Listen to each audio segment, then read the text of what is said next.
Here. Commissioner Barwick, Here. Commissioner Webb, Here. Commissioner Stepland, Here. Mayor Absher. Here. Mr. Roper, would you lead us in the Pledge of Allegiance?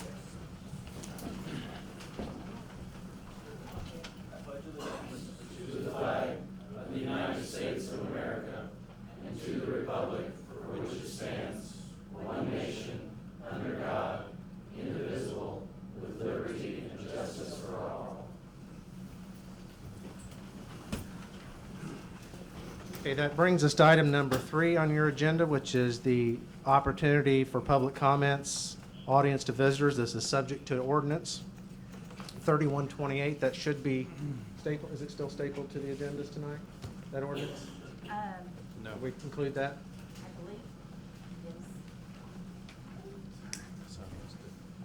Well, we do have an ordinance that governs this, and so I will do my best to regulate that. But this is the opportunity for anyone to come address the council. If you have something to come before the council, it is subject to a time limit of 5 minutes. I have a handy-dandy timer now, so for my benefit and everybody else's, we'll time that. But who would like to address the council? Okay, you guys want to arm wrestle for it, or? Come on up, whoever, let's do it.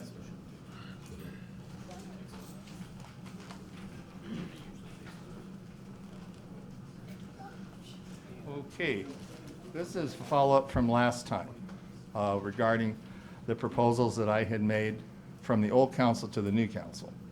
And I was following up with you folks to see if anyone has looked at these proposals and had any suggestions, including the budget that was produced last year in 2018. It was a draft budget, and I was wondering if Alice had a new budget or if you folks have worked on one yet to review for the city of Marion on the budget. I think that's important. And with respect to the different opportunities that the mayor has and the council to provide kind of a different approach to things. I had included in my proposals an economic regional development summit through the pavilion, bringing all the parties together. Has there been any communication on that? Any thoughts on that?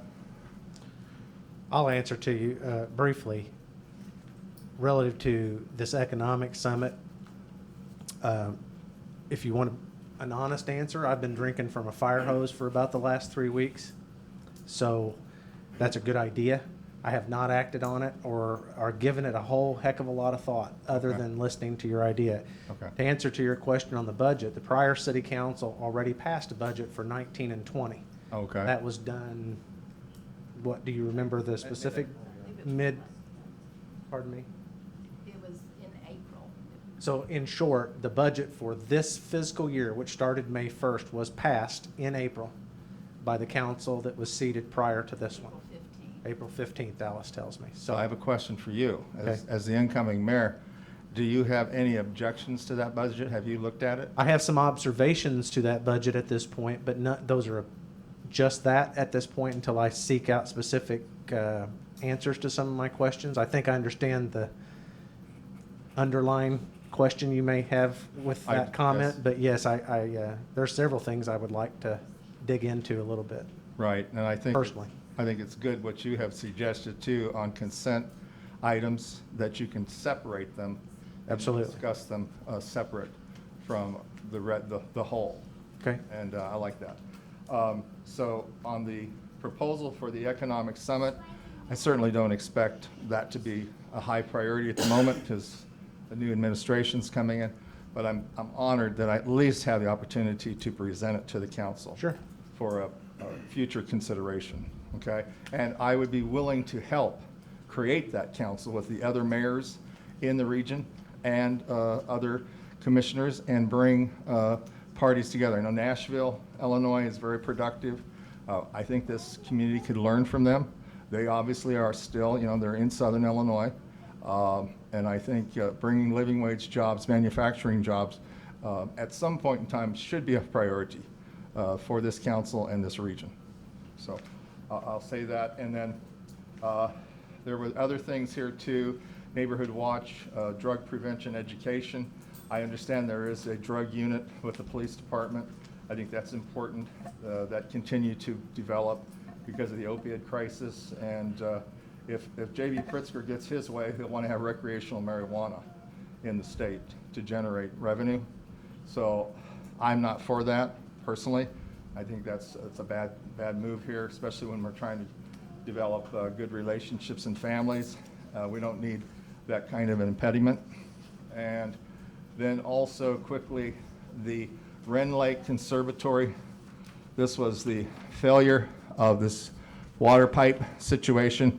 And personally, I think what former Mayor Ranella voted, 3-2, to do another water tower. Has there been any discussion canceling that motion, that bill? No, we haven't taken that up as a council, and I don't want to take up your time. Do you have other No, comments? go other for it. than that? I'm interested. There's been some angst over that with other people, I think, that have thought that was maybe a bad deal. I think if you look at the debt forgiveness portion of that, about 75% of that essentially the EPA is paying for, if you look carefully at it. Oh, I see. It's really not quite the bad deal maybe that it seems. Okay. It For was those like of us $3 that million? were- You guys Yeah. remember the specifics and the math of Got that it. as I read? Right there. Yeah. You have it? Yeah, the construction cost 3.2 million, Uh-huh. but, Pausing your. How much does the city taxpayers have to pay of that? well, 1.1, so about 25%. Oh, 25%? Because you've got, well, besides the construction, you've got engineering, legal fees and all that, so the total cost is gonna be higher. So our portion is about 25%, Okay. so. Now, also included with that was the repainting and refurbishing of the Yeah. water tower at the youth center as well. I see. So that's also part of the mix as well. I think everybody would agree that that water tower needs refurbished. I see. You know, personal opinion, for the money that's being forgiven, Yeah. debt forgiveness, Mm-hmm. makes it to me pretty much a no-brainer type project simply because, Right. I mean, it's free money. I mean, really it is. Okay. A lot of it's going to depend on what that mark is set at. It could Right. be anywhere from 25, it could go up to 75. Right. But I think the consensus was 75%. Okay. Well, that's probably something you all want to take up again. I was not aware of those facts. Yeah. So you may want to do that. I personally think what needs to happen is a reservoir, a source of water needs to be available to the city in the part of Wren Lake going bad again for whatever reason, and that the city has the ability to function properly without sending everybody over to Jackson County. Mr. Ball, I would agree 100%, but we've got the Corps of Engineers to deal with, and they have the final say-so. I Not see. saying that it can't be done, Right. but it's an awfully big hurdle that we gotta Is it? jump across. Unless you just kill them too. All right, well, listen, there's just one other item here. This was my bullet points that I included with the proposal. There are things here, my understanding is that the city is sitting on, if I'm not mistaken, $15 million of TIF money that has not been appropriated for anything. Personally, I think that the property taxes are way too high in the city of Marion, Illinois. And I think tax relief should be a priority for the city to consider using some of those funds to pay for whatever is necessary with the pension funds mandated by law and bringing it down. I've been a property owner here for 25 years, and every year it's gone up until I was exempt because of my age. I feel people's pain, I really do. So I think we need to consider doing something about this as time goes on, for sure.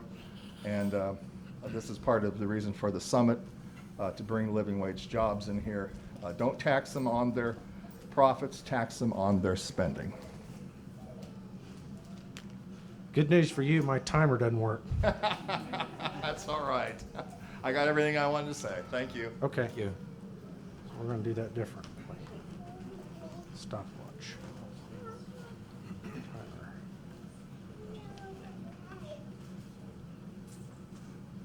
Were you next?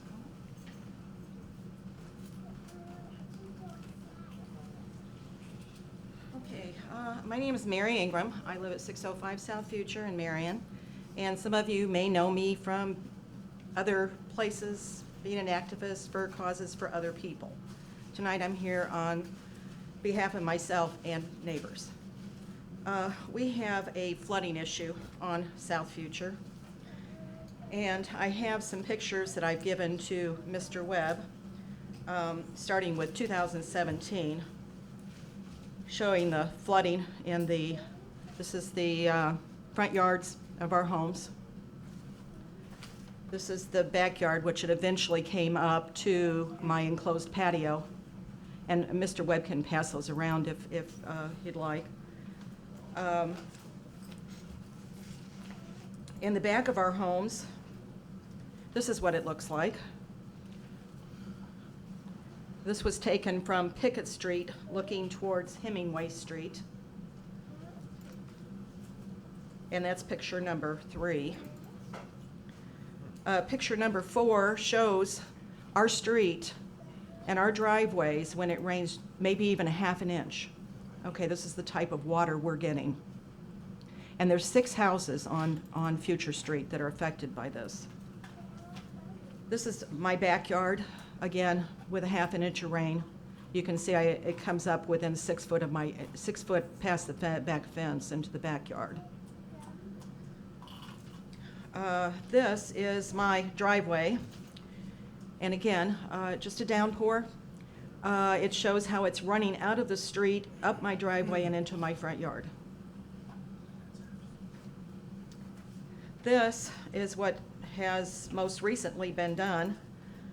This culvert was installed on Hemingway last year, and it runs underneath the road, past the street superintendent's house's property line, and then down our backyards. And this was done the 10th this week, okay, where it was, again, graded all the way along his property line, but then it ended there. So what I'm here for, I've been promised many things over the last 2 years from different people. And I've always thought, you know, a man is only as good as his word. So I, you know, waited, I was patient, and, you know, I kept bringing up the issue, and well, it'll be done by the end of this year. It'll be done by the end of this year. And I never came to City Hall. You know, I don't like to make a fuss. You know, I try to talk to the people that are in charge of things. And so, anyway, it's finally gotten to a point where I was promised by the former mayor that it would be put in the budget for 2019, that my street would be regraded because it's been layer upon layer of asphalt, okay, which is creating part of this problem.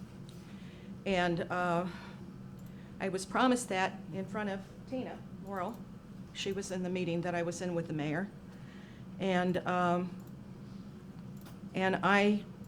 the street superintendent tells me now it's not in the budget.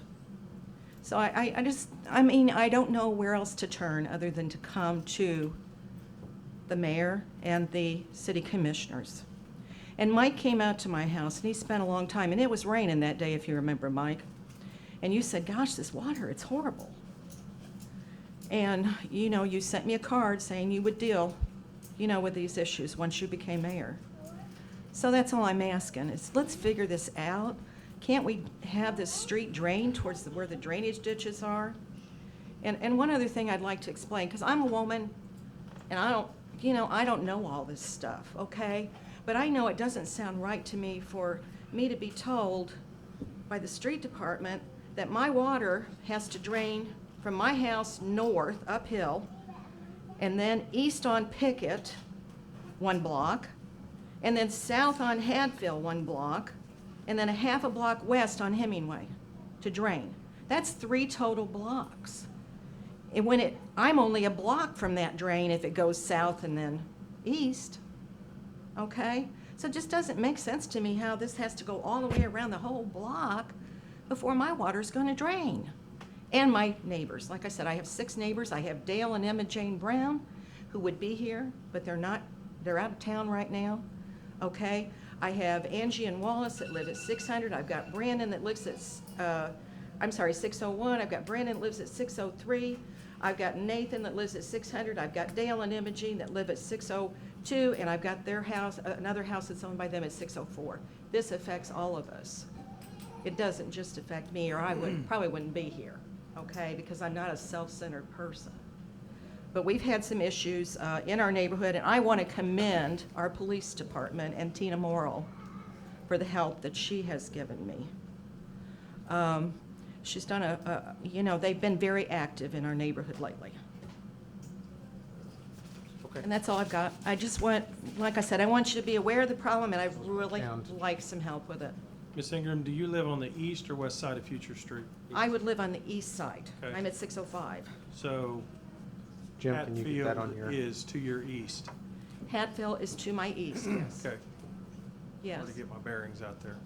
Yeah, and please circle the area, after rain, and see what I'm talking about, with that flooding that we had in 2017, I was told that was because the drainage ditches, people had thrown sticks and garbage bags in them and they hadn't been cleaned out. I know about, that picture was taken at 8 o'clock in the morning. I know by 8:30 it was up to my patio, and then all of a sudden you saw it receding, so it had to be being pumped out, as fast as it was receding after that. And I'm not sure how they did that or anything about it, but something happened. Yes, well, I appreciate you coming in and explaining that to me before the meeting.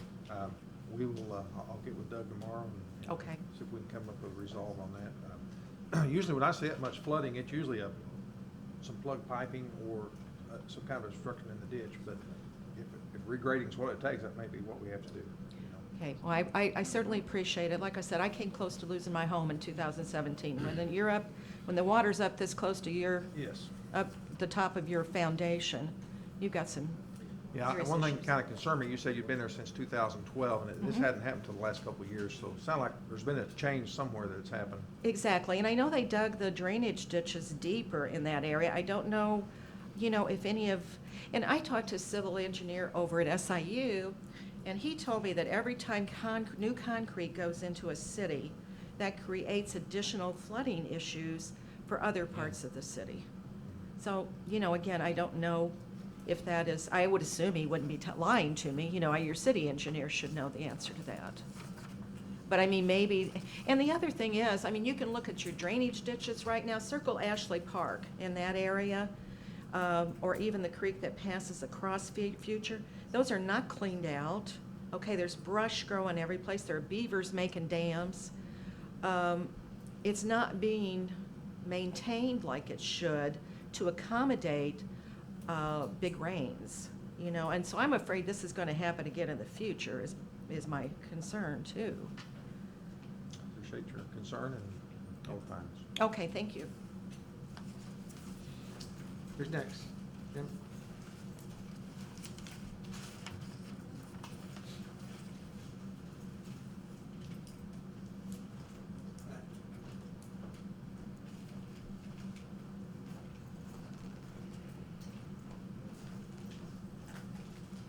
Not that I really want to be distracted, but I want to mention that part of the problems with the flooding is the tunnels. The tunnels need to be widened twice the size, especially the one over on DeYoung over by et cetera.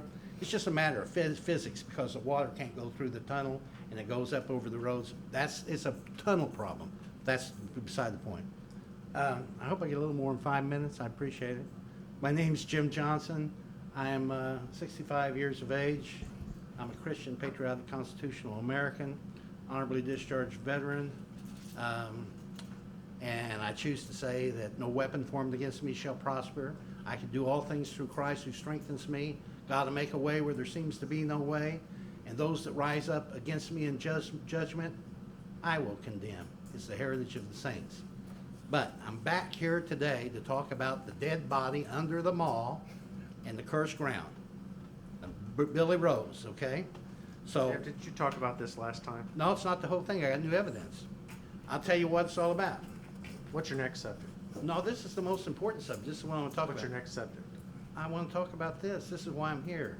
You already talked about it last. No, I didn't talk about what Becky Grimes on disclosure put my picture up, and a guy came to me the next day and he gave me all brand new evidence. Apparently, Jimmy Faulkner Jr. had talked to him the next day after the murder, and his father said, "You stay out of it." But he disclosed all kinds of new information to me that can reopen the case. And so I want to talk about some of that stuff. Have you talked to the police about it? No, I haven't. I want to bring it up here before the mayor first and the council because I want to give Mr. Barwick some information. In fact, the guy, I'm not going to disclose his name, but I'm going to give you this, Mr. Barwick.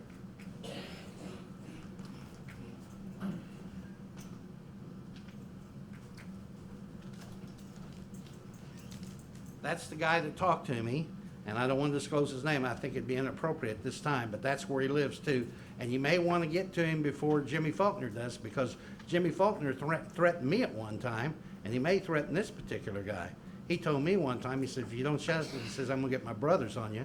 And he was apparently a part of the Storm Riders motorcycle gang. And I think he's got a history of, if I'm not mistaken, a hidden history by the police department of being a child molester or something. And if John Coloni of the Storm Riders knew that particular information, he wouldn't even be a member of that. But the day after a meeting, this guy tells me, he says, the head of Billy Rose, Jimmy Faulkner Sr., went back for the head. They'd beaten the body where you couldn't even recognize it. But they went back for the head, and the rest of the body that was hanging from the tree there, they scattered into 3 different strip pits. So the Williamson County was misled that it was one particular strip pit, and they excavated that one particular area, so they continue to conceal the evidence. But all this stuff's coming to light now. A lot of this is all public knowledge from the court.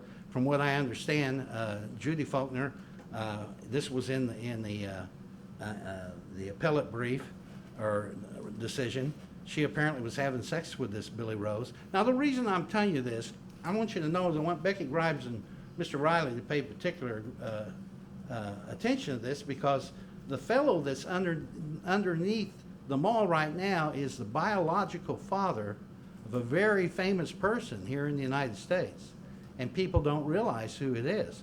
This guy was telling, from what I understood, I read his biography, and he wants to know his heritage, but he didn't even learn that his father died until he was an adult.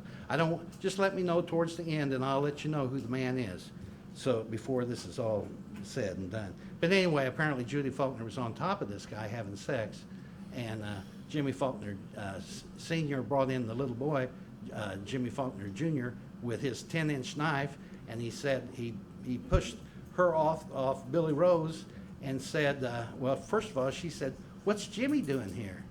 Like they had planned it the night in advance. They went out drinking and all that. They planned it together.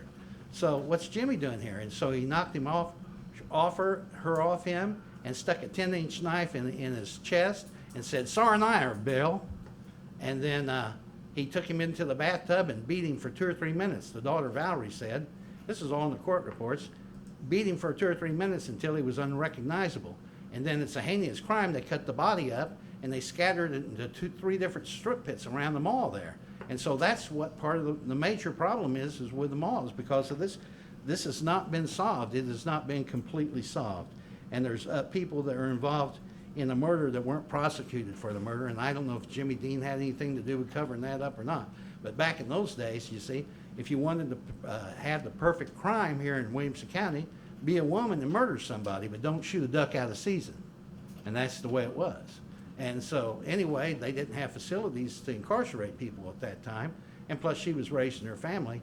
But I think that she was equally responsible for the murder, and she was slapped on the hand. And until this is brought to justice, I just don't believe that Target or Dillard's or any of those places are going to stay. I think it's going to be the end of the whole situation there at the mall. They took the bat and they put it at the Marion Ball Park out here on the diamond so it'd be inconspicuous. They took the knife and they threw it in the Marion Reservoir, and it was concealed for 3 years. And the police went back there. They couldn't find the bat, but they did find the knife in the reservoir. And it was Jimmy Faulkner Jr.'s testimony against his father, since they didn't have a body, that actually convicted him and sent him to prison. But like I said, I read this biography of this very famous person. I'm going to tell you who it is. This man is the biological father of a very famous songwriter, a very famous composer. He's a bass player. He's a piano player with Guns N' Roses and AC/DC. He's this Billy Rose that's under the law is the biological father of Axl Rose. You ever heard of Axl Rose of Guns N' Roses? Jimmy, I'm going to give you 2 more minutes to finish up. Okay. Well, Is he? Man, my timer's slower than your timer. well, some of these other people had even more time than that. Now you got 1 minute and 51 seconds. Okay. Anyway, it's not fair for him to be deprived of his heritage, and he wants to know what his heritage is. Axl Rose does. And it's not fair that Williamson County has been led on a wild goose chase by not knowing the facts about this body being distributed in 3 places under the mall while they excavated the thing. And like I said, this guy got fresh knowledge, and he came up to me and he told me, and he started talking to me about the whole thing, and he said, listen, he said, my father told me to stay out of it. I said, well, you can get involved with it now, can't you? He said, well, yeah, maybe now, but he said, I was told to stay out of it because he didn't want to see his young son involved with it. So I'm just saying, there's new evidence to this murder under the mall, and I believe once that's completely solved the way it should be, that the mall will blossom. But I was wondering why I was having so many problems with this Jimmy Faulkner since 2015. I believe the Lord wanted me to expose all this because he wanted that murder resolved the way it should be. There's been no justice to that murder. No justice. The people that concealed it for 3 years got slapped on the hand, and the person that was probably more than equally responsible for the murder itself was slapped on the hand too, and it's just not right. It's just not right. And it needs to be resolved. And I'm asking you, Mr. Barwick, you can give it to T.J.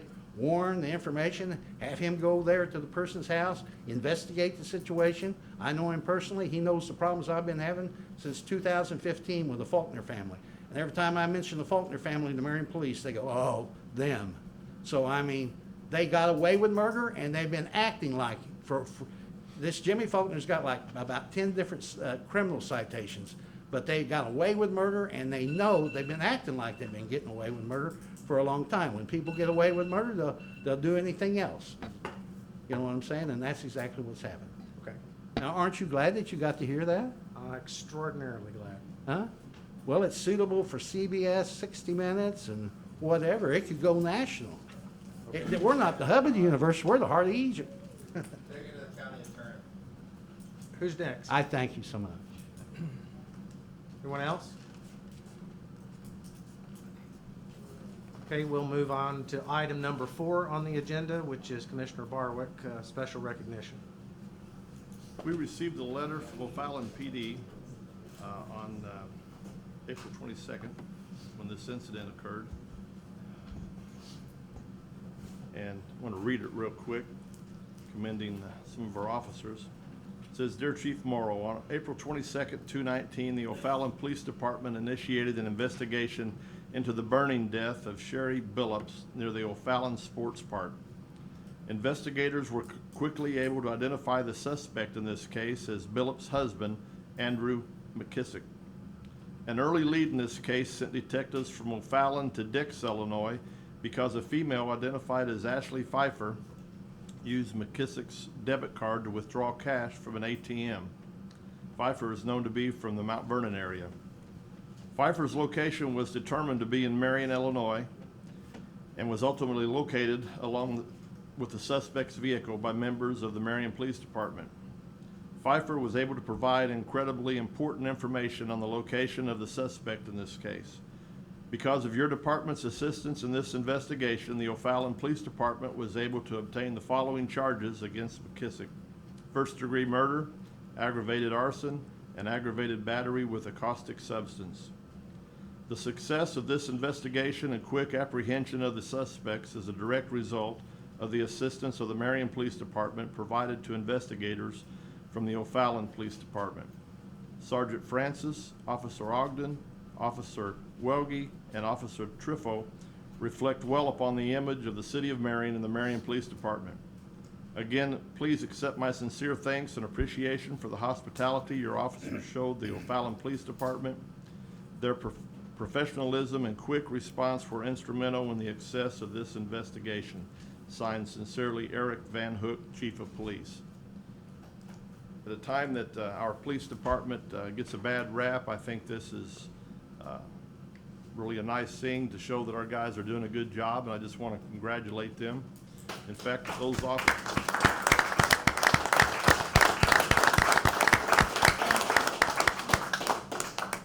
You should go down and get a picture with them. Oh, took it away from me. See what I did? What are these, Commissioner?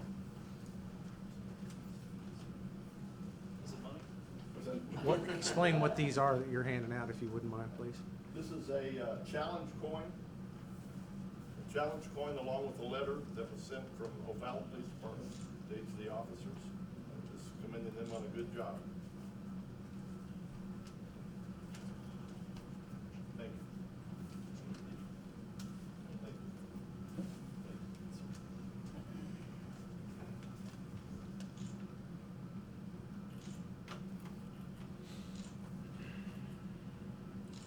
Outstanding, gentlemen.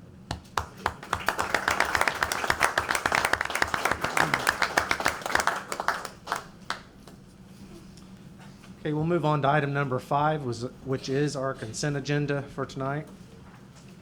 Just briefly, because there's some new, I'm not going to do this at every meeting. I am going to do it this meeting.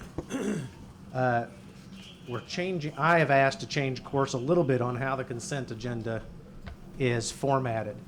And so to not have any, hopefully to not have any questions about this downstream, I want to explain this completely now, or at least give the option to explain it now, and if everybody has any questions. Good governance on boards, the way I was instructed with it, is that a consent agenda can be used for items that are routine in nature, non-controversial, that you do not anticipate there to be a copious amount of discussion on. However, that's somewhat subjective. As I put together through the week and asked the city clerk to put together the agenda itself, there is somewhat of a subjective element there on what we presume to be not requiring a lot of discussion or what may. So the purpose of packaging stuff in a quote-unquote consent agenda is to hopefully free up council time from the mundane and the recurring, routine kind of matters, so that we have more time, can use council time during our twice monthly council meeting to discuss other things that maybe would be, and you'll see some of that tonight in item 8, miscellaneous. I'm hoping to free up time for more policy discussion, for more idea discussion, and move away from roll call after roll call after roll call on stuff that happens every meeting. So that's the intent. With that being said, this is the last meeting that I'll go over this, but I will always ask the commissioners, just this is mostly for public consumption out there, if the commissioners want any one of the items, in this case items A through F, to be removed from the consent agenda so that we can discuss and vote on them on a separate roll call. So if there's something that you plan on, a good example of this is there's something you don't feel is, hopefully there's nothing in here that would not be routine and that you would not, that you would vote, hopefully you would not vote against in the first place. If there's something that you feel like you would want to vote against, for example, we'll pull that from the consent agenda so that you can vote against that item and not have to vote for, create more controversy and what did he vote against, all this other stuff that was in there. So this is intended to be an efficient mode of our time, not an inefficient one. So anyway, I'm overly trying to explain this now at the beginning so that no one has any heartburn about it later. But anyway, with that said, would any one of the commissioners like to remove any of these items, A through F, from the consent agenda so that we can discuss and vote on them separately? Okay, so are there any of these items that you would like to discuss now, before we even vote on it? Can I ask a question of one? Absolutely. Under C4, I guess, the custodial agreement on the hub, it talks about Saturday and Sunday. I am assuming that we're not just custodian that place on the weekend. This is just, we can't find people on the weekend, Yes. correct? Okay, I could so we ask- take care of it ourselves Monday through Friday. We do, we've had a great deal of difficulty Okay. staffing, not only the weekends, but just getting part-time employees. We've Gotcha. got 2 full-time, 1 benefit, maintenance staff currently. Okay, We've got within the budget, the expected hire of 2 additional part-time employees. okay. And this would replace those particular hires because of a long history and difficulty of getting that particular coverage. No, I get it. And our full-time has covered weekends. They're certainly willing to cover weekends. It's just a great difficulty of every weekend of the year. Sure. Coverage, and there can be some rotation in the future, but what we want to try to do is have contractual custodial services for a trial period minimally, but we could go the entire year and have virtually the same budget plan if we were to hire additional employees. Okay. And if this works out, and hopefully it does, it's a little bit experimental, this should be cheaper actually than hiring Yeah. a full-time one, but the problem is getting that third full-time employee is what he's struggling with, finding that, Yeah. that person. And actually, it's replacement of 2 part-time. It's not actually Oh, a okay. full-time replacement. We hadn't intended in hiring a third for full-time, but it was for part-time. But the difficulty of that base wage part-time, that's where we've been Gotcha. having a great deal of difficulty staffing those hours. And those bids both satisfy the same job description or Yes, same job. what they description. need to do, Yeah. duties, I should say. That's right. Okay. That's it. That's all I have. Let me give this is a little bit strange, and I did not know exactly how to word this, so I want to make sure we're all on the same page on item G and H. Both of these have to do with hiring temporary employees for the summertime period. In the case of the sewer department, we've got one name there right now, which is 400 hours. All of these are still subject to the same kind of pre-employment screening.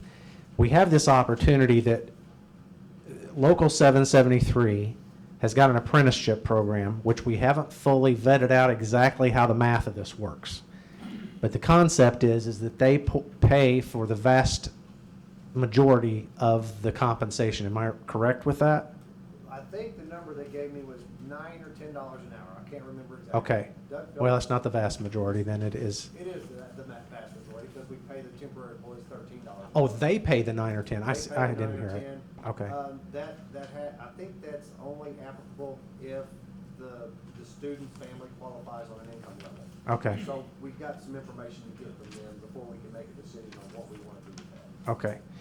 Here's the issue with this kind of stuff. So we know what kind of the ground rules are, but the timing of our meetings do not work also efficiently with,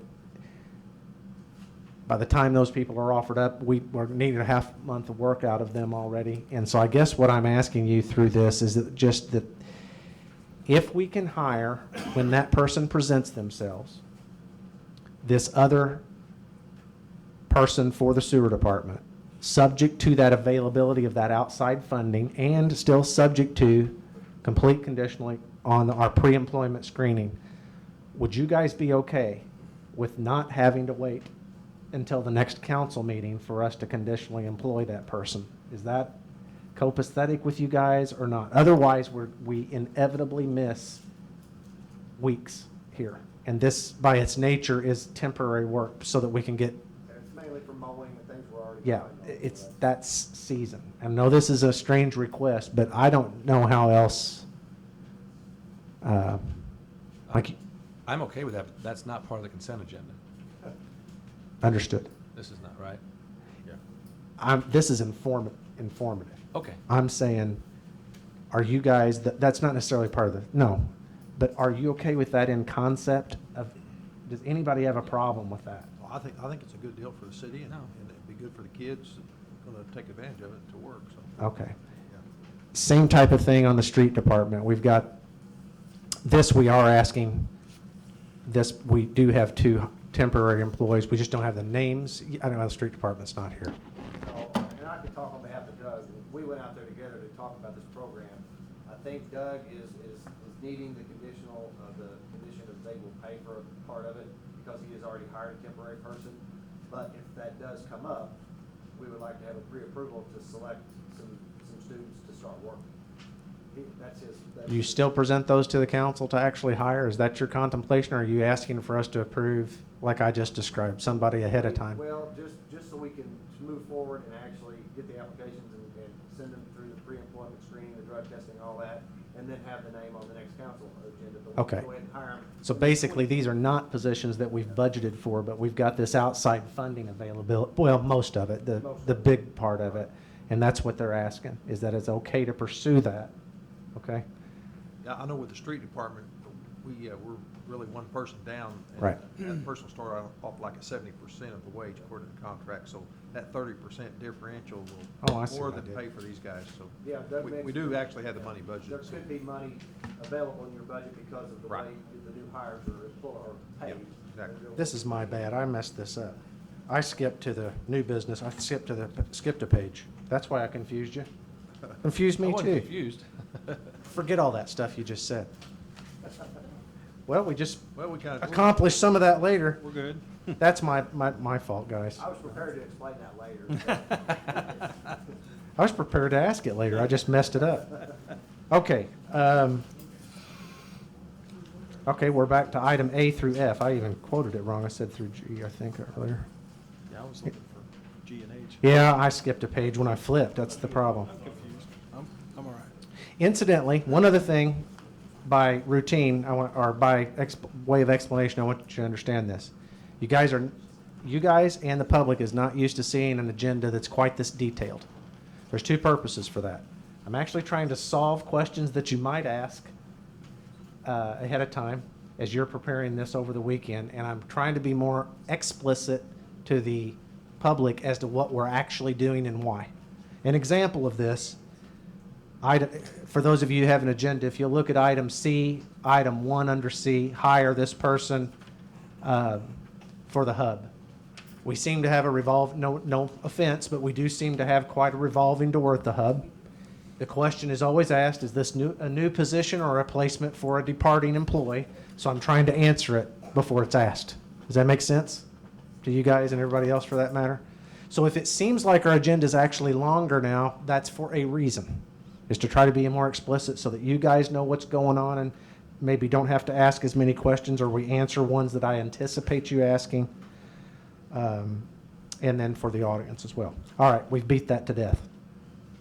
Anything else, any other items to discuss on the consent agenda? And if not, we'll take a motion, second, and then we'll do a roll call. Any other questions? We would need a motion to pass the consent agenda as presented then. I'd make a motion to pass the consent agenda, which is line item 5. Okay? I'll second that. Any further discussion? Roll call, please. Commissioner Patton, Yay. Commissioner Barwick, Yay? Commissioner Webb, Yay. Next. Declan, Yay. Mayor Absher. Yes.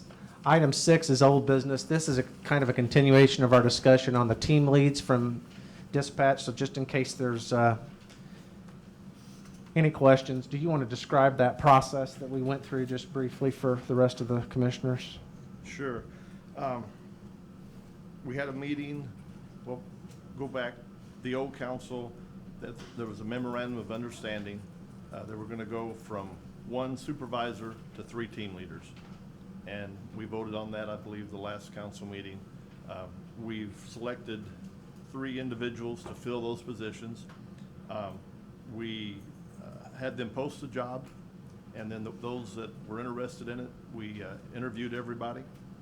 And after the interviews, 3 people were selected. and they're listed here. Ashley Olson, Justin Wing, and Zane Withers. We felt, after talking with them, they were well qualified. I think will do a great job. I think this is in the long run going to actually save us money.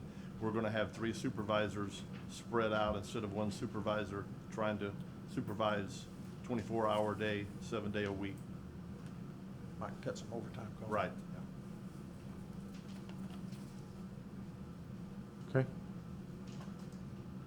Guys have any questions of either the chief or Commissioner Barwick on this? He was involved in this process. You concur with this selection? Yes, I do. I sit in on the interview process.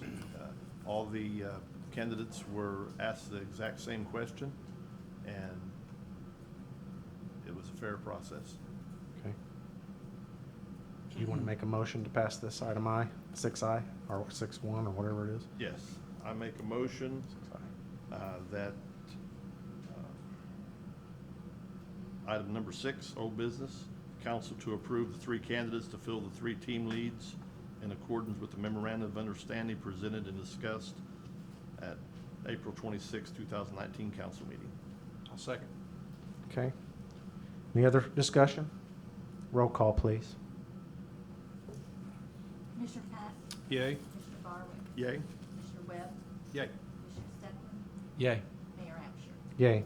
Item 7A, we need a motion on this one. We can discuss it if needed. Pre-employment screening has been done. Yes. Well, has it? No, not all complete? We got some time. You can do subject to. I'll do that. Make a motion to approve hiring Jessica Force as the Human Resources Director, subject to the pre-employment screening.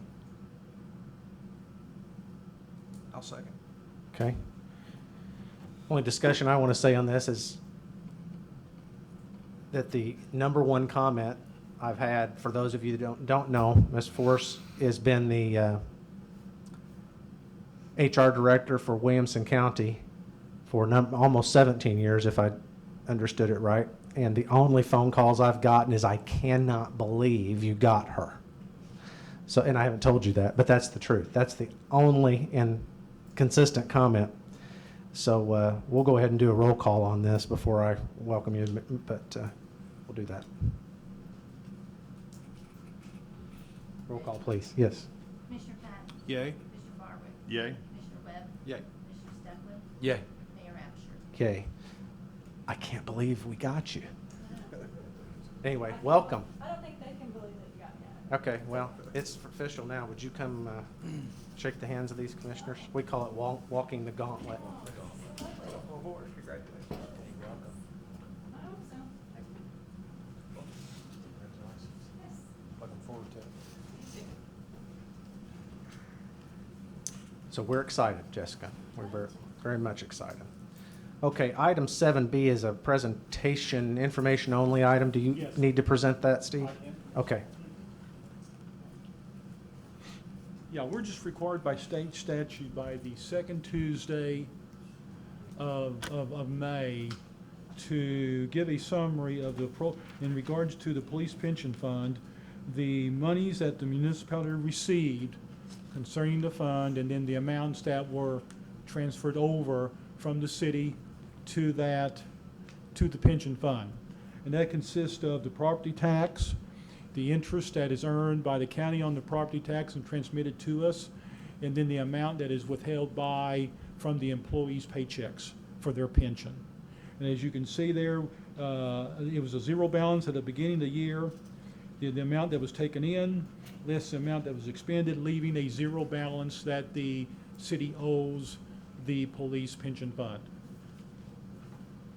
For some reason, the statutes only require this on the police pension fund, not on the fire. And like I said, I don't know if it's even required to present it this way, just required to give it to the council. Okay. And to the board, and to the police pension board, but, you know, it's just information purposes, so you guys can see, you know, how much money is going from the city to the pension fund. Okay. Any questions of Steve on that? Thanks, Steve. Item 7C.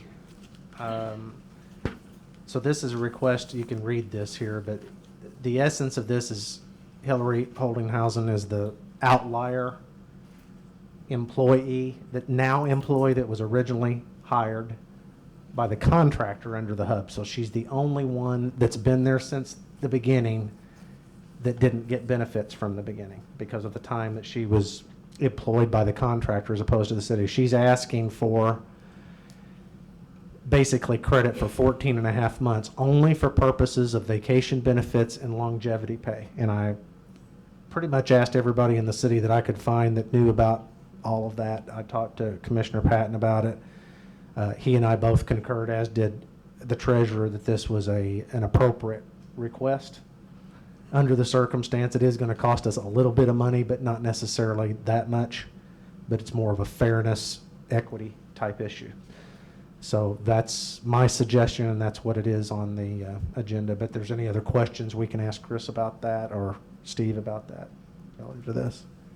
Basically, it's $480 is what that costs us in longevity pay and whatever incremental credit that she would get on vacation adjustments for that 14. At the 7-year point, it would be a third. Which isn't yet, right? It would be a future item, right? Yeah, and it was essentially no doing of her own. Right. She was essentially with the city, but not formally, because she was Right. with the sports facilities management. But Okay. that service credit at that time was negated at that point, at that 14 and a half months. Any questions on that? Concerns? Could we have a motion on that then, please? Yeah, I'll make the motion to grant the request to Hillary Holdinghausen to credit 14 and a half months for purposes of longevity and vacation for the time period she worked for contractor SFM in opening at the hub. I'll second that. Any other questions? Well, roll call, please. Commissioner Patton? Yay. Commissioner Barwick? Yay. Commissioner Webb? Yay. Commissioner Steplen? Yay. Mayor Absher? Yay. Item 7D, 1, Ordinance 3550 is a subdivision plat you should have in your packet.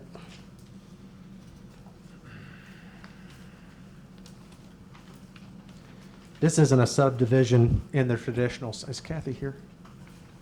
This isn't a subdivision in the traditional sense of subdivision for homes, right? This is just a communications tower. That's correct.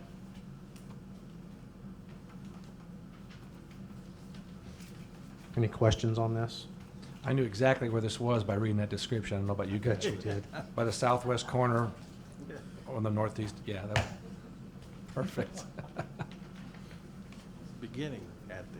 Beginning it. Any questions? Roll call, please. Need Need a motion. Oh, yep, that would work. Motion in a second, please. I'll make a motion to approve ordinance 3530 for the subdivision of the Communications Center subdivision. I'll second that motion. Roll call, please. Commissioner Patton? Yay. Commissioner Barwick? Yay. Commissioner Webb? Yay. And Commissioner Steplen? Yay. Mayor Absher? Yay. You are doing so good tonight. Thank So you. happy. Okay, item 7D2, opening the bids for demolition of 401 North Buchanan Street. I'm not sure, somebody tell me who's done this before. How do we normally do these when they're sealed? Does it do, Hand them out. We'll somebody open them? open one piece. You want to pass one down this end? Sure.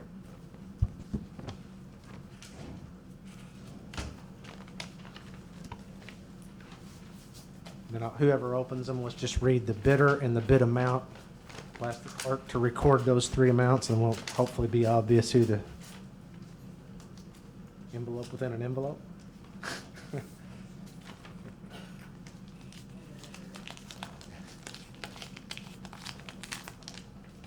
What you got there, Commissioner Webb? Okay, this is from Terra Pro Excavating LLC. It's got the bid price at $6,500 even, and they've got the certificate of liability insurance with it. So this is for the property at 401 North Buchanan Street. Was that our specs? Just the certificate of insurance? Yes. Okay. What do you got?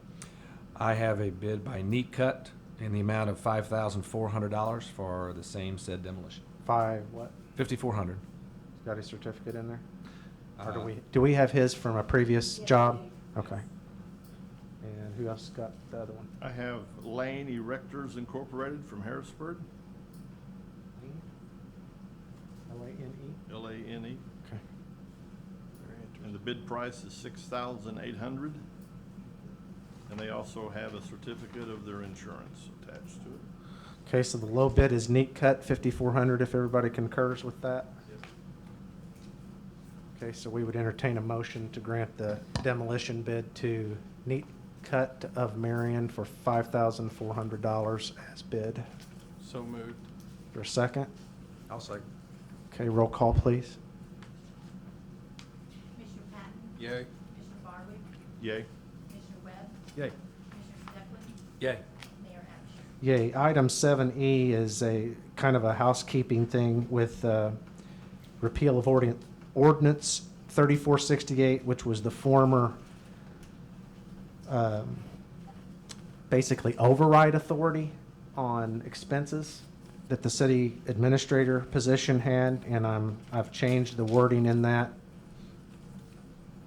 to be the mayor or mayor's chief of staff in absence of the mayor. So hopefully that language is clear enough. And And the commissioner as well, correct, Mayor? yeah, commissioner's always primary, but the question became is if it overrode or exceeded the commissioner authority, then what happens, and so forth. So that went from commissioner to city administrator and stopped there. Now it's commissioner to mayor, and in my absence, mayor's chief of staff. Other than that, it's word for word, except on the last page, the one thing that was written in the margin of the old ordinance is that the senior citizen center was always supposed to have that authority at the $3,000 level. That note was in there by Donna, I believe, on the document, so I added that to that paragraph to be consistent. That's the only other change. I'll make a motion to approve ordinance 3529.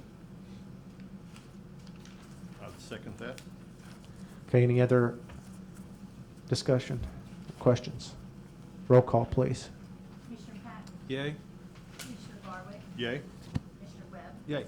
Commissioner Steplen? Yay. Mayor Absher? Yay. Item 7F, as in Foxtrot, is emergency bid approval. I've never known how to pronounce this street. Somebody tell me. Nobody does. Finucane or Finucane, or what is it? Finucane? Finucane? Okay. Tell us what happened here, Brent, please. Well, we've got an emergency situation over there. We've got a couple of customers that are without service, no doing of their own. There was construction, took out a sewer line that was on private property. So our only course of action now is to do a sewer extension up Finucane to serve these two houses and potentially a couple more that we're really unsure where they go. I know that doesn't make a lot of sense. But Glenn and I talked about it. We looked over the plans. We talked to the property owner. We couldn't get any easements through any properties. Only course of action is to do a sewer main extension. We fast forwarded. We got 3 bids from some local contractors. We have, and I can read these bids to you. We've already opened them up. So Just tell us what the low bid is. the low bid was $25,865 from J.M. Jones Construction, Kent Jones. You might want to give them the other two to show how they're related there. Yeah, we had 2 other bids. Followwell Construction submitted a bid, $28,777, and Kevin Scuda Construction submitted a bid of $31,076. So 31076? Yes. What was the winning, or the lowest bid with Jones? lowest bid $25,865. Okay.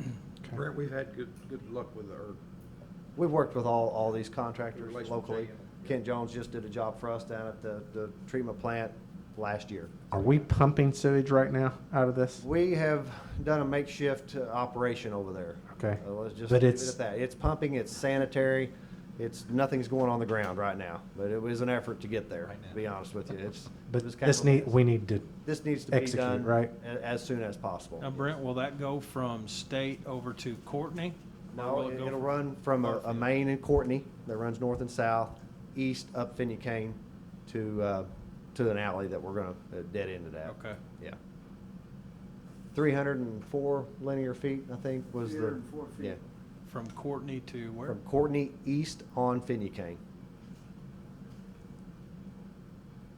Doesn't that run uphill? Where are we taking it to? Oh, we want, no, we're going to Finucane. Oh. Yeah, we're running, it'll run downhill, we promise that. Okay. That was a big concern of We mine. thought about that, didn't we, Glenn? There's three things you had to know to be a plumber. Yeah. Well, actually, right now, it is pumping somewhere, but it's, like I said, it's a mess. But yeah, we've thought it out. We've done, just some preliminary engineering. Obviously, Brian will have to submit some things after the fact to IEPA for the actual extension, but we're working on that too. We've got all the things lined out. Just need to get approval for the low bid. He's in a position to start rather real quickly. Okay, Yeah, we're hoping he'll start this week. I mean, Like yesterday? That would be good. we need a motion. I'll make a motion to approve J.M. Jones' emergency repair price on Finucane Street at a price of $25,865. I'll second that. Okay, roll call, please. Commissioner Patton? Yay. Commissioner Barwick? Yay. Commissioner Webb? Yay. Commissioner Steplen? Yay. Mayor Absher? Yay, so now item Yeah. 7, did you have something else? 7G, yeah. If there's. Yeah, you okay, need so more I discussion beat on this it. to death while ago and didn't know what I was talking about. I was in the wrong part of the agenda, my bad, so. That's what this is basically what I'm at, we don't have to do this. I'm asking, can we kind of give them pre-approval, subject to these people who are yet unnamed, completing employment screening? That means nobody with a drug habit or anything like that. But the problem is if this could come up tomorrow and some of these names get submitted, we need to do our process, which will soon be your process, thankfully. Yeah, thankfully, it's good. But Very helpful. this is very clumsy in these situations where it has to go before the council every time. And I guess I'm just asking, under these circumstances, is it okay for them to go ahead and, this isn't so much as a candidate of finding the best one, it's whoever 773 serves up, based on Yes. that is- their criteria. So I guess that's what this is different, how it's different. It's just saying, are you guys okay with that? And that's basically giving the nod until we can get, okay. And, you know, just one thing we do, and because Steve just brought this up, that I did only budget for one person. How I budget this is we've got 1,000 hours to work with on a temporary employee. They make $13 an hour. We budget $13,000 for that. I know the one man here is only going to be able to work 4 hours because he's going to college, 400 hours. So we got some wiggle room in there to get another person. And I really want to work with the local 773 here on this to get some more people, and you know, Doug does too. So that, and Doug will watch his budget also. There shouldn't be any overruns because of this or anything like that. This is the same union that represents our employees. It is. It's the laborers. There's no union issues there then. Shouldn't be, no, it should be a very seamless. They started this program this school year, I guess, as, in the high schools, as a apprenticeship program to hopefully be a feeder for their union, but it can be a feeder for all kinds of industries with this too. We're probably getting more scrutiny on these employees than what we would have otherwise. It just doesn't appear that way. I just wanted everybody to be, so the motion here on I, approve these requests to 2 temporary, would encompass item 1 and 2, just to be clear here. So if everybody's okay with that, we'll just have a motion I make a on I. motion that we approve the request to hire the 2 temporary employees for the summer through 773. Okay. I'll second that. Any further discussion? Roll call, please. Commissioner Patton? Yay. Commissioner Barwick? Yay. Commissioner Webb? Yay. Commissioner Steplen? Yay. And Mayor Absher? Yay. Item 7H is the similar thing. Why don't you stay up there just in case this is any different? The same apprenticeship program. Yes. What I can't remember is, did Doug budget for this in the street department budget or not? Well, Okay. what it is he's got we're down one person, okay? So, we'll be hiring that person pretty soon, but under contract, the new hire starts at 70% of the wage, so, it's like a $7 an hour difference, so the net will actually gain $1 an hour. In other words, these guys will cost us $3 an hour apiece, so. So yes is the long, Yeah, short answer, I to guess. answer your question, the money's there. Okay, so this is the same type situation. We're kind of giving them, subject to the same screening, kind of a nod, if you will, go ahead, that once these people are served up by 773, that they can go ahead and process this and get them to work. We'll act on it officially once we have those names. Yeah. I'll go ahead and make a motion to approve HI, which is approving of the hire, 2 temporary employees for the street department. I'll second. Any other discussion? Roll call, please. Commissioner Patton? Yay. Commissioner Barwick? Yay. Commissioner Webb? Yay. Commissioner Steckler? Yay. Mayor Absher? Yay. Okay, that's the last action. Thank you, Brent. That's the last action we'll take for the night. This is kind of the area that I'm trying to free up some time for, under miscellaneous. And these are the things, honestly, that has started hitting me, different requests. So one thing that I want to bring up, but we'll just go through it one after another. So the first thing was an email chain, if you will, that I'd seen from, this had happened before. It's not the first time this has come up. Drury Hotel is specifically asking that our Class 4 liquor license, gotta find this ordinance to make sure I'm telling you right, be modified to allow them, in essence, to do the following. This is a specific language they requested, of which David Lawler reviewed and asked for on the second page of this. You see the circled onlys, that's the only thing he asked for. So this is what they're suggesting. Class 4 licenses, incidentally, are specifically to motels and hotels or other businesses where sleeping accommodations are offered, that basically allow them to sell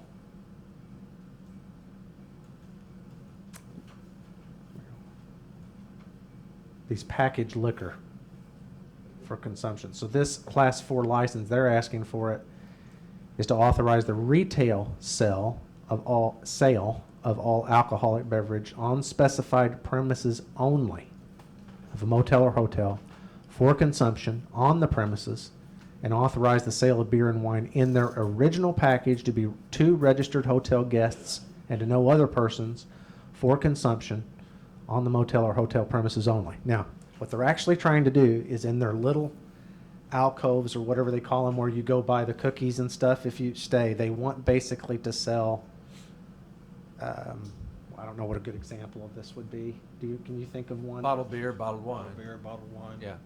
Wine cooler. In its original package Yeah. for consumption only on that property. In other words, to take it back to their room. They can do the same thing now if they sell a bottle in the bar. They've already got this liquor license. That's what this Class 4 is now. This specific, I think you could almost make the argument that they could do this anyway.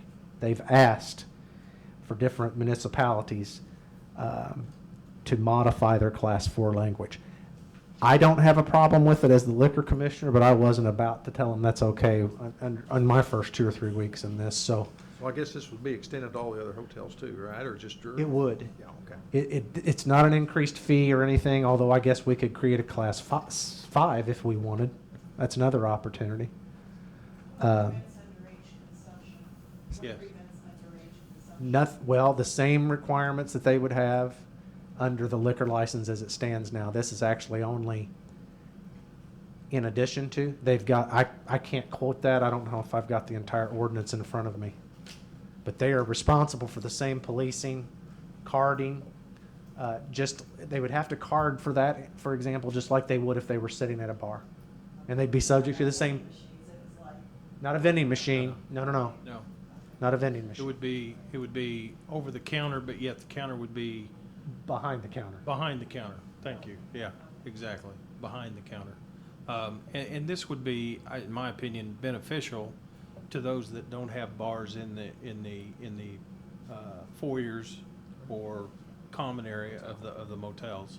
Yeah. You know, if somebody wants a, bottle of beer or wine cooler, whatever, they can go down there, buy it, take it back to the room, drink it. But it's only for, as I understand it, Mayor, just for the people that are renting the room, and only to be, in other words, somebody couldn't walk in off the street and ask to buy something. That's right. They have to be using a room or paying for a room, and it can only be consumed there. Nor could someone underage just go up there and say, I'm guest in hotel room, whatever, and they would still have to card them, essentially. Yes, sir. how do they know where it's gonna be consumed? Well, that's a great question. No more so than they do right now. Somebody could go get a bottle of beer from the bar and walk out of there with it. I don't know who polices that. It becomes a policing issue, and, you know, Why even have it in there if we don't can't enforce it? Well, because there's a lot of stuff we can't enforce in these ordinances, yeah, if you want to know the truth. most of it comes down to enforcement anyway, regardless of what we're talking about. At least it is limited to those that have Yeah. rented a room, I guess. Yeah. The risk they run is if that were violated, if I went by there or if a police officer went by there, they could have the entire liquor license revoked Right. over it.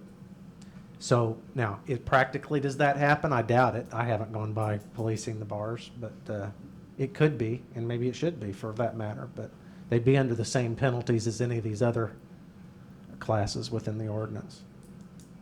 So the question is if you guys do have a problem with that, we don't have to consider granting. If we're not acting on it, my question is do you want me to proceed with actually crafting the amendment to this ordinance to allow them to do that or not? We'd have to act on it at a subsequent meeting.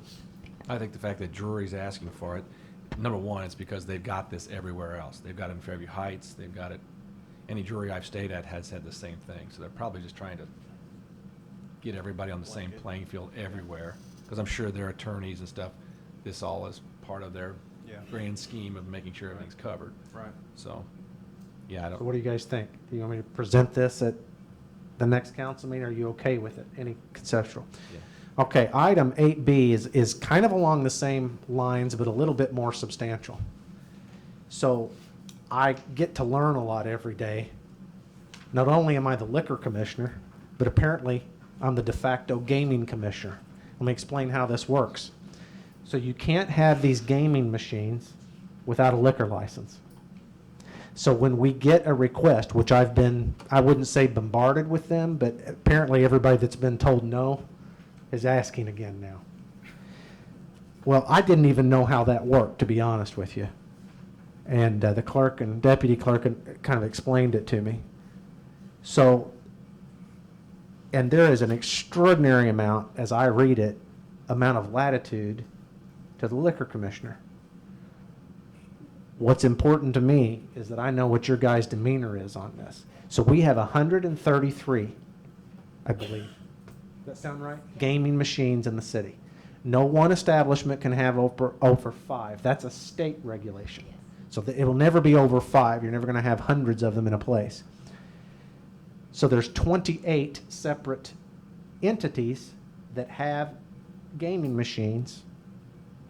Not everyone has 5 each, but almost everyone has 5 each, but that's the most that each have.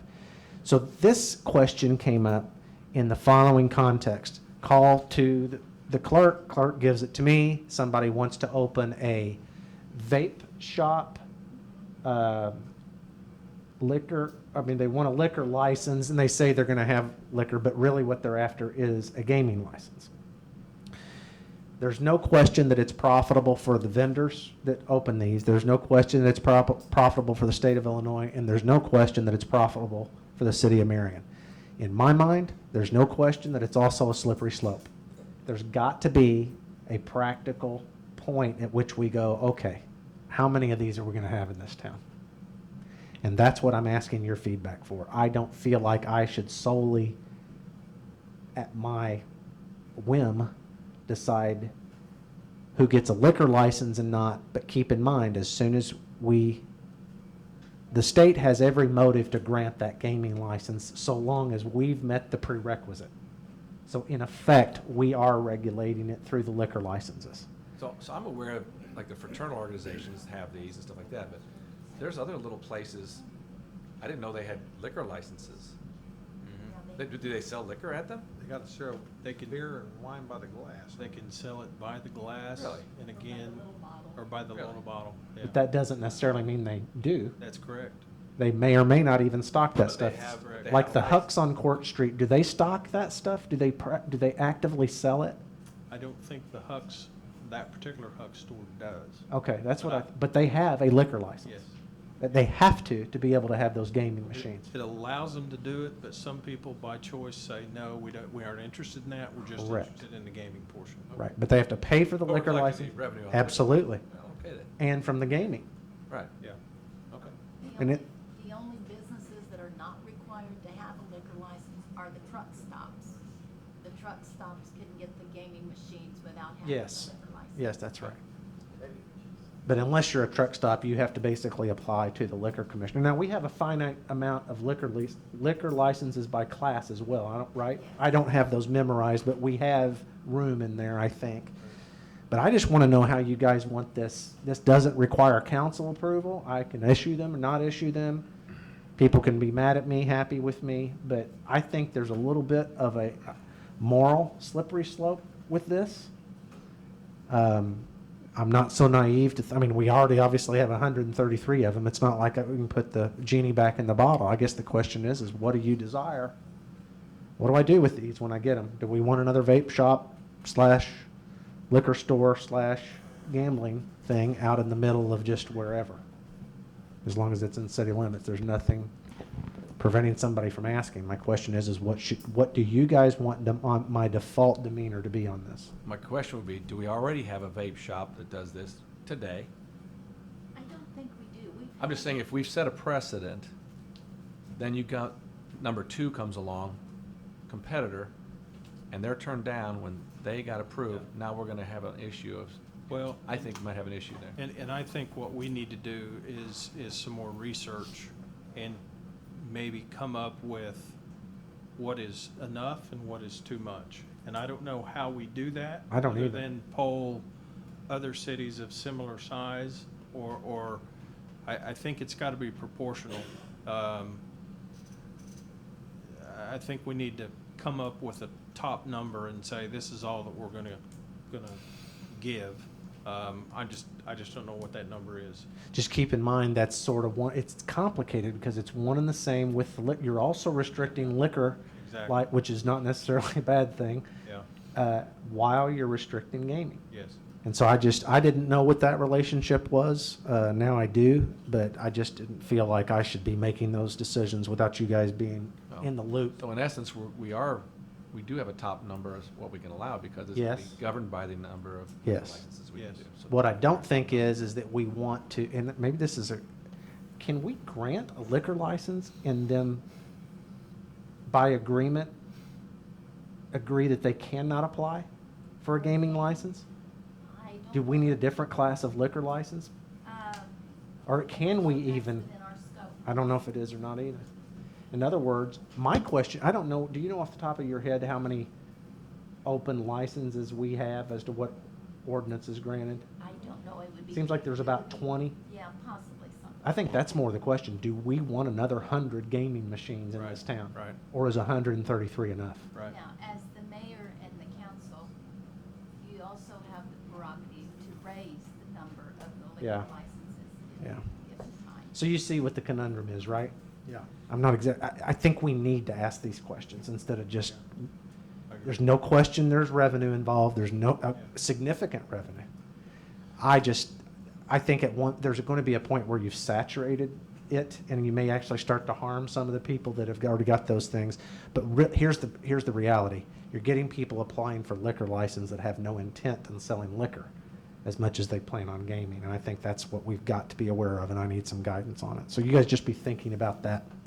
In the meantime, we'll have further discussion on it later. I appreciate your transparency wanting to Yeah. to us. I don't know what the right thing to do is, and to be honest, I would rather, as these people call, say, the city council has decided that this is either in the best public interest or not. Okay, item 8C, I just wanted to give you guys an update.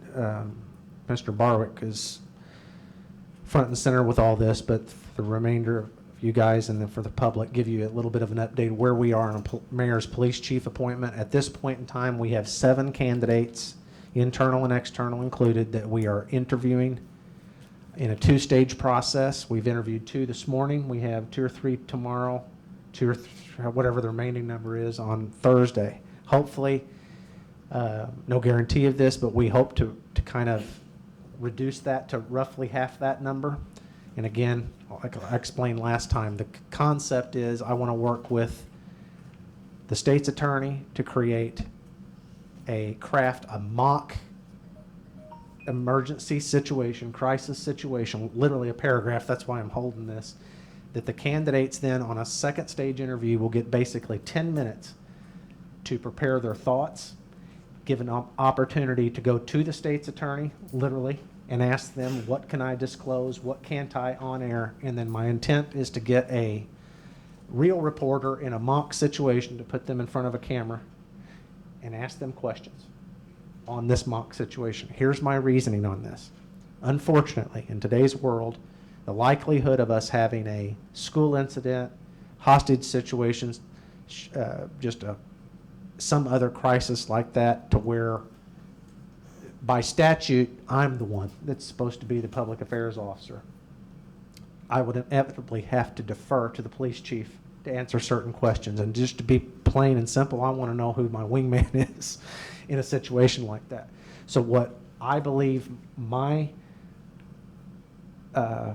criteria broadly on what I'm seeking out of that is, what is their command presence? What is their genuine or general communication skills, just in specifics on that specific situation? And then how do they communicate?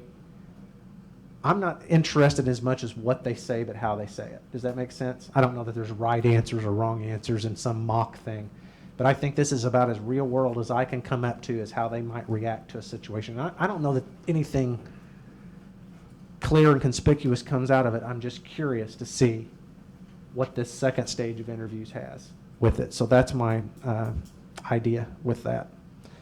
So my goal again is, out of that half, that by our second meeting, which is the 28th of May, my goal is to hope to present you what my appointment is for your consent. That's my goal. Item 8D, find what I did. You've got this in your packet. I've got a few copies for the public here on this. I don't have enough for you. There's about 10 copies if you want to glance over this and pass it around. Did you guys have a chance to look at this at all? Because I just kind of stuck it. It wasn't in your packet, I don't believe. The square up thing. Do you see that? Do you have it, Doug? It's a good name, too. Did you not get it? It was laying on the There table. was an extra down here. This one? Yeah, look into it. Okay, yeah. Sorry. So this is actually a job description. Flip over 2 pages to this square up thing, and that's what's passing out. I'm going to start with that. In the campaign, you might have heard, if you're listening to what I was saying, which is questionable whether you were or not, I talked about how we go about improving our town from the inside out, block by block, street by street. This square up proposal is a mock, it's really kind of a prototype. This is not etched in stone. This is my mock-up, if you will, and it's kind of patterned after HUD, that has itinerantly had a grant program called Love Your Block. What it is that in that case, HUD would give block grants, no pun intended, say $50,000 or whatever it was, and then each block in that program would meet as a constituency group and try to self-direct how those funds were used to improve their neighborhoods. So it could be, for example, the neighborhood decided that instead of this empty lot that was in between all these houses, maybe they wanted a bird fountain on it, or maybe there were small grants that you could incentivize people to partially pay for new guttering on their house if it was a neighborhood that they needed that, or people that couldn't afford that on their own, or even assist people with paint jobs or something like that. It was highly targeted, specifically administered, granular improvement to neighborhoods. This square up is specific to us, but it's modeled on that concept. So what I envision this as is really a community effort.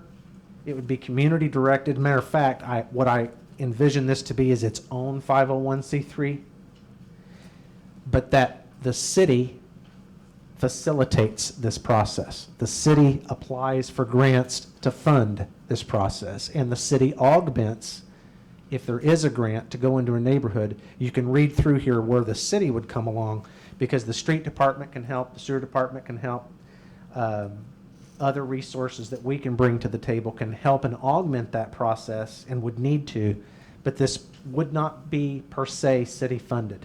Does that make sense? Oddly enough, similar in a way to what I envision for the Boys and Girls Club, is not a city funded process, but just something that I kicked out there and hope that we can facilitate. Now, really what's on the agenda here is not as much this prototype initiative, but here's what it takes. Money makes the world go round. We won't be successful with this or any other bombastic programs, in my opinion, unless we have somebody that can seek out, write, and comply with the grants that are out there. So I'm asking you to consider allowing me the opportunity to seek a grant writer. And there's a sample job description, and that's what's on the front of this. If we do this right, how this came up is I spent the day studying with the municipal planner from Paducah, which had retired after 28 years down there, because I've been so fascinated with how they rejuvenated the Lower Town Arts District, what they call Lower Town down there. Now it's the Arts District. One of the conversations I was having him that day as we were walking through this neighborhood, because he was telling me, here's what we did on this project and that worked. This project, we tried this, you don't want to do that. But it went to, he said, here's what you want your municipal planner to do. And I was like, dude, we don't have a municipal planner. It's like, okay, well, have your grant writer do this. Paducah brought in $2.1 million to their city budget in the last fiscal year through this process. And if you do this right, depending on the kind of grants, my understanding is a small part of that grant can go to administering the grant, which basically covers your grant writer's salary. So if you really do it right, know what you're doing, you can cover the grant writer with this. But I will admit to you, this would be an experiment. We've never done anything like this before in Marion. We've tried to write grants, but guys, this isn't a part-time endeavor. This is hard stuff. It takes a lot of effort. And more importantly, if you actually happen to get one, it's just as important that you comply with it and you give all that paperwork back to them timely so that you can get the next one, especially if it's federally administered. So it's not a part-time kind of happenstance thing. You have to go after it. But I am convinced this money is out there. I see all kinds of opportunities right now on grants.gov that we can infuse some money. I don't think anybody, for example, can drive by Boynton Street Community Center and not see that it hasn't been painted in a long time.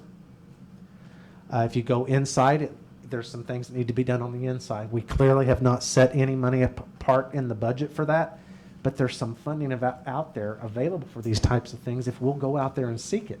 And that's how these more progressive towns have gone about that process. But it's going to take some money in this case to the old adage, you got to spend some money to make some money. In this case, to bring in this outside money, we're going to have to go after it with a gusto.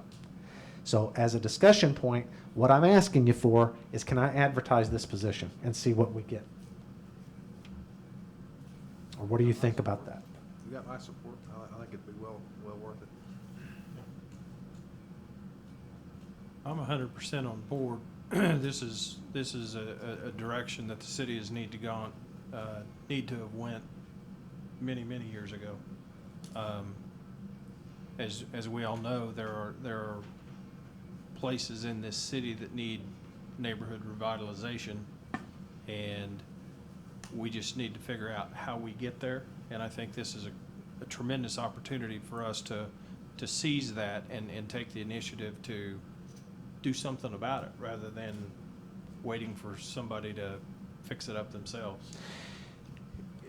Tangent to that, or intersecting with that comment, we spent some time, we had 2 TIF hearings before this meeting. I got to spend the afternoon with these gentlemen from Jacobs and Klein, trying to learn, get a fast track to all the stuff that I need to know, Mr. Moak needs to know.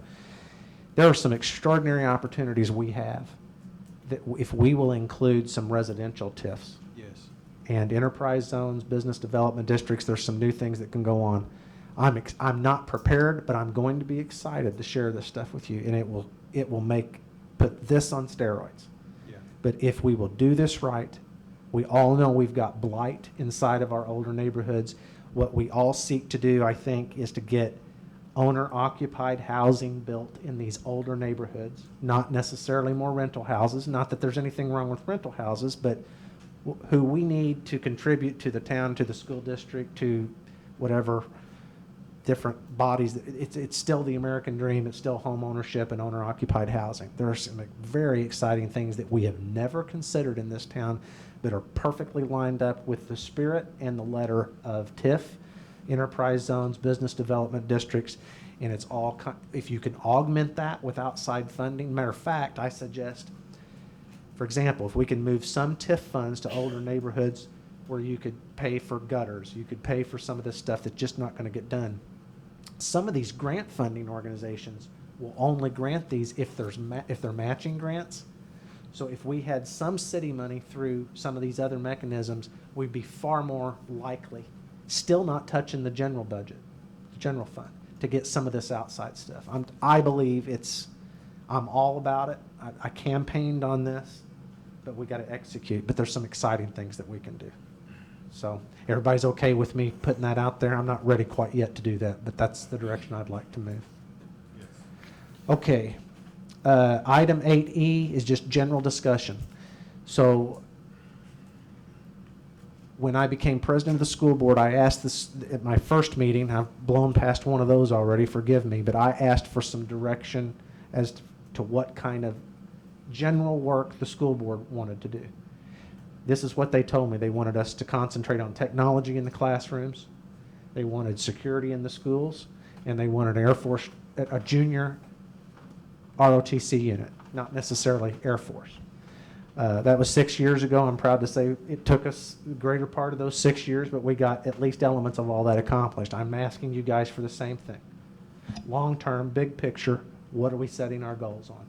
What kinds of things do you want me working on a day-to-day and strategic basis? So I want you to think about those kinds of things. What's the big picture? And I would suggest we try to concentrate on 3 things. It seems to be hard for me to concentrate on more than that in big picture items. But so I'm asking you to dream. I'm asking you to think about what the town ought to look like or act like or feel like or whatever in 10 years. Not next year. What should this be like 10 years from now? Does that make sense? Yeah, it does. And that's what I would like to kind of bring up too. This is not an overnight process. This is going to be a long process where we have to take a lot of baby steps to get where we need to be. But I'm encouraged by your enthusiasm, Mayor, and wanting to tackle this. You know, I feel the same way, and you and I have had many conversations about this. We need to upgrade our, we need to raise the bar in our town to make it to where people want to come here and raise a family and buy a home and attend our schools. We need to be proud of that, and we need to make sure that we convey that and are conveying that as we move along and move forward. There are so many things that we could do as a city and as a council that we need to focus on. And you know, just off the top of my head, we need to explore, you know, my opinion, the Star Bonds whole thing and see if we can't maybe bring that back to life or what that looks like today. TIF is a great thing, and it's been a great thing for the city of Marion, but that, in my opinion, the Star Bonds is the ingredients for a huge success for Marion. So we need to look at that. And also along these same lines as this program that you just outlined, this Square Up program, we've got to get our neighborhoods back in line, and we need to raise the bar in a lot of our neighborhoods, whether it be dilapidated buildings, infrastructure, ditches, sewer lines, water lines, all of that kind of stuff. And I think you're spot on there in tackling this. I'm 100% behind it. Okay. And if I can use you as an example, Reese. Everybody remember Reese Roper? He was the brainchild behind the names on the bricks that we recycled out of Market Street that are now inside of the sidewalks along every so often. That was his brainchild. I thought that was so cool back when he did that. So are you a junior in high school this year? Sophomore. Man, we got you for a while. That's awesome. So I was talking about this concept the other night at a different meeting because I'm passionate about this. I mean, I'll be honest with you. I'll just put it very plainly. I'm not throwing any shade or throwing any stones at any of our leaders in any way in the past, and I would never do that. However, moving forward, we cannot continue to grow some parts of town while we watch the interior, traditional, older parts of town rot around us. We've got to reinvest in these areas. And so these programs are what I'm considering at least something we should study and try to implement. But as I explained that, I got an email or a text from you, Reese. Do you text? And basically, I was encouraged because Reese said, how can I be involved? So he said he wanted to come to tonight's council meeting. I don't know that you learned anything more tonight than what I might have talked about, but here's the takeaway. Reese is a sophomore at high school, so that means we've got him. Are you a sophomore this year or next year? So we only got you 2 more years before we lose you to college somewhere. But he's obviously a demonstrably forward thinker. You did that in 8th grade, I think, right? With the bricks. So he's already thinking ahead of the adults, and what a cool and permanent project that you thought of. Imagine what he could bring to the table with this. One of the things that I mentioned as far as Square Up, we talk about very simple things and baby steps.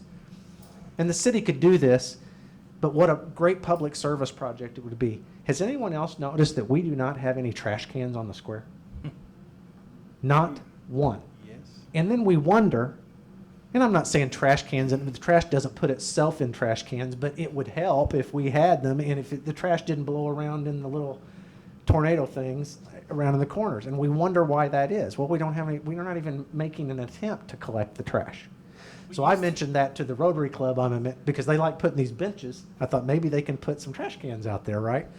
But anyway, my point is that there are people, including teenagers in this town, that want to be a part of this renaissance. And it's these little bitty steps as government tackles big blight.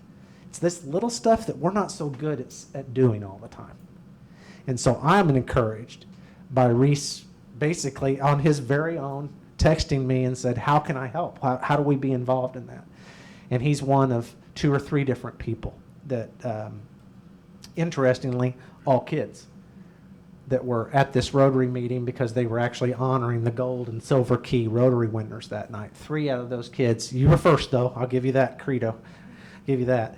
3 out of the, I guess there would have been 8 kids being honored there emailed me at the end of that night or within a day saying, how do I get involved in this Square Up concept?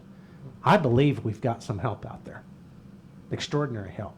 And so Reese said he would like to kind of spearhead that youth component for the next couple of years, and I thought that was awesome sounding. So we are not alone. We got your help. We just need a little bit of funding, and we need somebody to go out there and find some more funds for us, and they're out there. So thank you for that, Reese, and we appreciate you. Lastly, that was the last thing I wanted to discuss. For the general public, I want to tell you that as a person that sat on the other side of the table prior to me being in the school board and prior to being on the city council, I personally do not like to have closed or executive sessions. I think that it breeds distrust because we can't talk about what we're talking about behind closed doors, obviously.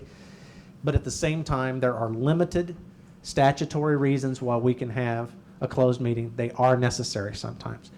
I promise to you, I will hold them at a bare minimum because I do not, first of all, I don't want my meetings to go any longer than they have to. Second of all, I don't want to breed that distrust. Tonight, we do have a reason to meet behind closed doors and in closed session. And those reasons are we do have a potential litigation that may come land in our lap, so to speak. We need to discuss that as a council, and we cannot do that in public format. And we have an opportunity to purchase a piece of property that I want to talk to the council about. For obvious reasons, I can't talk about that in public because then that would sort of mess up your negotiating capability with that owner. So those are the two reasons. I want you to know that we're going to meet. We will not take any action after we come back after this meeting. In other words, there's nothing more going to be acted upon in this meeting other than adjourning when we come back here. That being said, you're more than welcome to stay, but we would certainly understand it if you leave. So if there's not any questions of that, I would ask there would be a motion to move into executive session and read those specific purposes. Mayor, if I may, I would like to thank the public that has come out and taken an interest in this city. Amen. And I applaud you for that. Tell your friends and neighbors to come out, because we're only going to get better unless we have people like you sitting in the audience, because your guidance is what we need. Thank you. Before we do that motion, I've got one other thing I meant to run by you guys. Advisory. So, again, Chris sent me these today, and we have a lot of these, and I don't think it's controversial in the least. I just want to make sure. We have employees that are basketball sports staff, or maybe fitness staff, and then they want to do basketball. We had one of these today, Ben Childers. There is no rate of pay contemplated change here, right? Right, there's no increase on those. There's actually a decrease on one of them. Okay. And there's equal on the other. So the way this form is set up, it literally reads, the following employees a change in status which has been approved by the city council. Guys, I think this is absurd. I don't see any reason, if we're not making a monetary adjustment that's material, why I or Cody or somebody can't sign off on this and let them get on their way. I think it's a waste of council time. That's a general business decision that should be left to the managers and the supervisors that we hire and put in those positions. Absolutely. So I didn't know if that was by ordinance or just by practice, but if it's by practice, are you guys okay with us not being bogged down with this stuff? And I clearly understand, and I clearly understand if there's an interview process for another Yes. position like a. Or a pay rate If change. there's a pay rate change, that's an increase. Yeah. But if it's a lateral position, just another type of the same pay. Okay. I would still like to get a form and maybe change the form and approve it. So out of just general knowledge, but I think, thank you. I think that's going to save a ton of time in the future and save you some grief And we're too. able to get them working in that Well, house. get on with it, Okay, now we would entertain the motion to go into closed session, please. I'll make that motion to go into executive session. Second. Can you clarify for the two purposes? Sorry. You don't have to read the thing, just say the two. Litigation and purchase of property. Okay. We had our first and second. Possible litigation. Possible litigation. Roll call, Was please. that Commissioner Steckman? Yes. Commissioner Patton? Yay. Commissioner Barwick? Yay. Commissioner Webb? Yay. Commissioner Steckman? Yay. Mayor Absher? Yay. Thank you all for coming. You're welcome to stay. Nick, we'll meet across the hall, okay? You guys need